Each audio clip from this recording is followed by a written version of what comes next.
الحمد لله الحمد لله وكفى وسلام على عباده الذين اصطفى أما بعد اللهم صل على سيدنا محمد وعلى آل سيدنا محمد وبارك وسلم اللهم صل على سيدنا محمد وعلى آل سيدنا محمد وبارك وسلم اللهم صل على سيدنا محمد وعلى آل سيدنا محمد وبارك وسلم.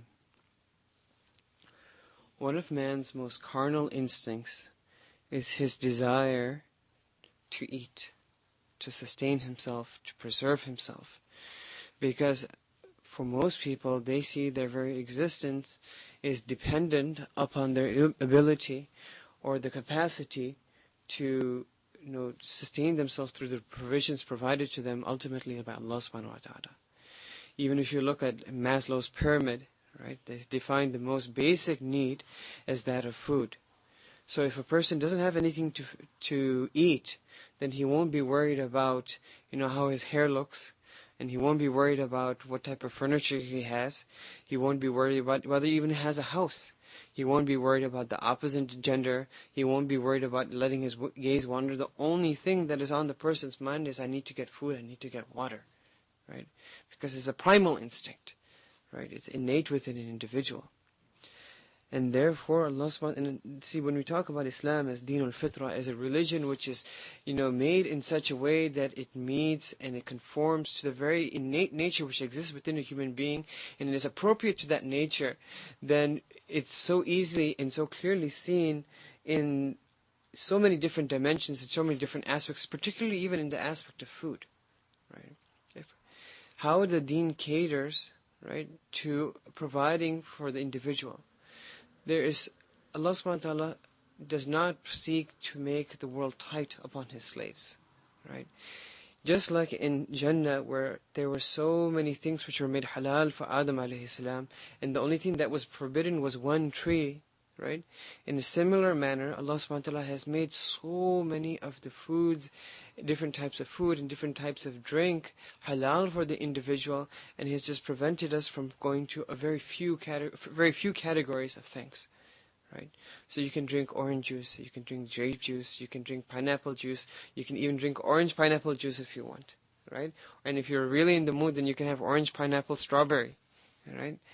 And there's no problem with that.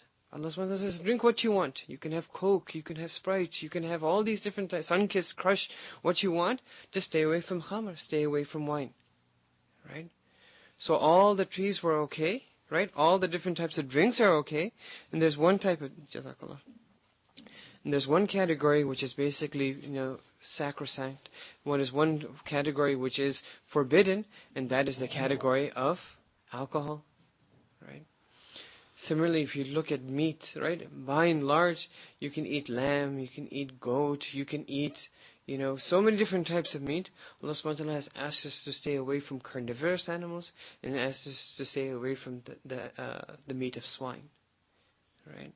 So by and large, what we see is the general theme when it comes to food and drink, right, in Islam, is that things are made very easy. Things are made very fast.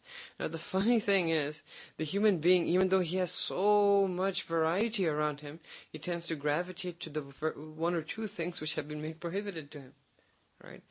Imagine if a person says that you have, there's 1 million balls in this room, right? And you can eat from any of those you can go and play with any of those types of balls, right? And just don't touch the black ball, right? And from those 1 million balls in the room, that person goes and says, no, I'm going to go play with the black ball. You say, man, they're all balls. You can just have played with any ball. Why do you have to go play with the black ball? If you really think about it, Allah subhanahu wa ta'ala has made millions of types of foods, right? Probably without exaggeration, halal for us, right? But then He said that just don't stay away from a few things. But a human being tends to gravitate towards those very things that he was told to stay away from. How do we know that when you said that the mizaj of the deen is the deen al-fitra, right? That it conforms to a person's normal temperament, right? What does Allah subhanahu wa ta'ala says in the Quran, right? He's not addressing the Muslims. He's not addressing the mu'mineen. He's not addressing the righteous. He's addressing all of mankind. Ya ayyuhan nasu كُلُوا مِمَّا فِي الْأَرْضِ حَلَالًا طَيِّبًا. O you mankind, mankind as an entirety, humanity, listen. كُلُوا مِمَّا فِي الْأَرْضِ. Eat from what is upon the earth. حَلَالًا طَيِّبًا. That which is halal and that which is goodly. Right? That which is permissible and that which is goodly. Right? So Allah subhanahu wa ta'ala is not saying that it's okay to eat. He's saying eat. You should eat. Right? It's not a bad thing to eat in Islam. In fact, Allah subhanahu wa ta'ala wants us to eat, and He cares so much about our hunger, right? That in a situation where a person is about to die, Allah subhanahu wa ta'ala has even allowed us to eat from that which is haram, that which is otherwise prohibited, even wine, even pork, to the degree necessary to sustain your life. In fact, in the situation that you're about to die, a person would be wrong not to partake or not to eat from those things to sustain his life. Right? The religion wasn't made to be difficult, right? It's we're the ones who make it difficult upon ourselves. Because our nafs gravitates, they say, forbidden fruit always is tasty. So there's some forbidden fruit you could have 10 apples or 10 pears in your pocket, but your eyes on the apple or the pear that's in the other person's hand. They're like, oh, that looks tasty. I'm sure that one is sweeter than the one I have in my pocket. It's the same one, but it seems tasty. Shaitan and nafs make it feel that way. So Allah subhanahu wa ta'ala, first of all, what is He telling? He's telling everyone, right? Eat from which is halal and tayyib. And then Allah subhanahu wa ta'ala, He tells the Anbiya, Ya ayyuha rusul, kulu min at-tayyibati mimma razaqnakum. Ya ayyuha rusulu, kulu min at-tayyibati wa'amalu salihah. O messengers, kulu min at-tayyibat. Eat from that which is good. Right? Wa'amalu salihah. It's actually very interesting. It just comes to mind right now. If you just look at the ayah, that Allah subhanahu wa ta'ala, who is He commanding? He's commanding the messengers, right? The prophets.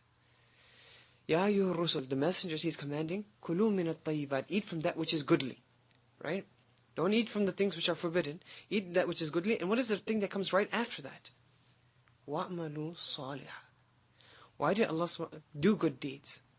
So why would Allah subhanahu wa ta'ala choose to put or juxtapose the initiation or the execution of good deeds right after eating something which is good?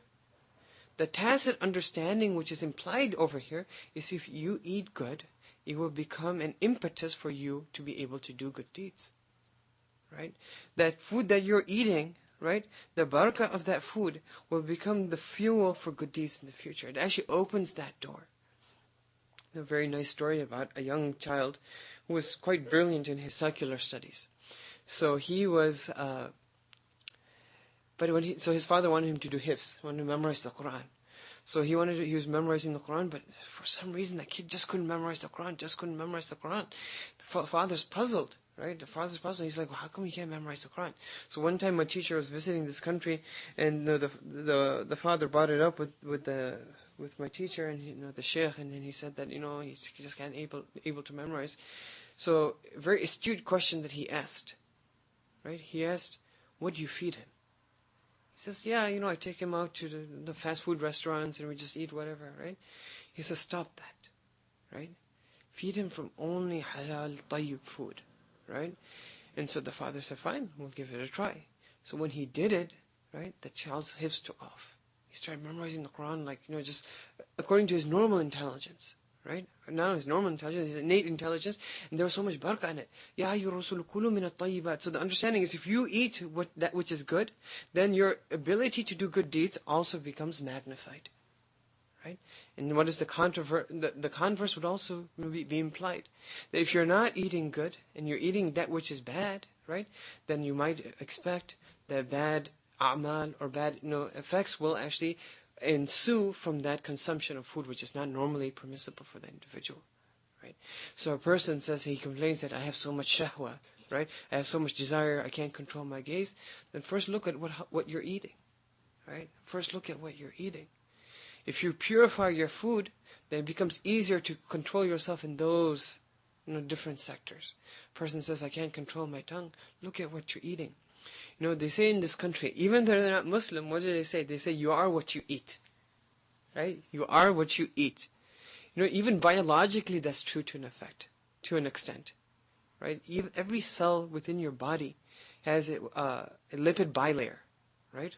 It has different type of constituency, and the composition of each cell could be different, right? When you're taking in whatever you're eating, right, and it's being broken down to its basic, like protein, it's going to be amino acids, right? And then you have whatever your fats are going to be broken down to basic lipids, and then your carbohydrates are broken down to molecular basis. It comes down to a couple of things, but the very proportion in which they're being taken in and being incorporated into your body, you are exactly what you eat, right? That is making you. Right? It is making you. And Allah subhanahu wa ta'ala only knows the type of sophistication, right, that goes into the construction of every single cell within our body. And how do we know that the very cells which are being composed in our mind, right, do not influence our personality? Right? So right now, medical science is not advanced enough to address that question. Right? But we can speculate that if we are, changing the different type of percentages of what we're taking in, right, then they could very well have an impact on who we are as people, right? And then, of course, there's the whole spiritual realm of it, right? That, of course, is the most important thing. That, for example, if you're eating halal, then you will be able, inshallah, وَأَعْمَلُوا صَالِحًا, right? إِنِّي بِمَا تَعْمَلُونَ عَلِيمٌ. But then Allah subhanahu wa ta'ala, He told the Anbiya, He told the Rusul, the messengers of Allah, He told them to do something, right? But then He didn't stop there. He told the mu'mineen, right? The Muslims to also do the very same thing. يَا أَيُّهَا الَّذِينَ آمَنُوا كُلُوا مِنَ الطَّيِّبَاتِ مَا رَزَقْنَاكُمْ. O you who believe, eat from the good things. So Allah subhanahu wa ta'ala is telling you to eat, right? Allah subhanahu wa ta'ala is not stopping us from eating, but He's saying you got to eat the right things, right? You got to eat the right things. So actually one of the big fitnas that is actually coming, that has arisen in this day and age, is that, people are not very careful about what they eat, whether it's halal or whether it's haram.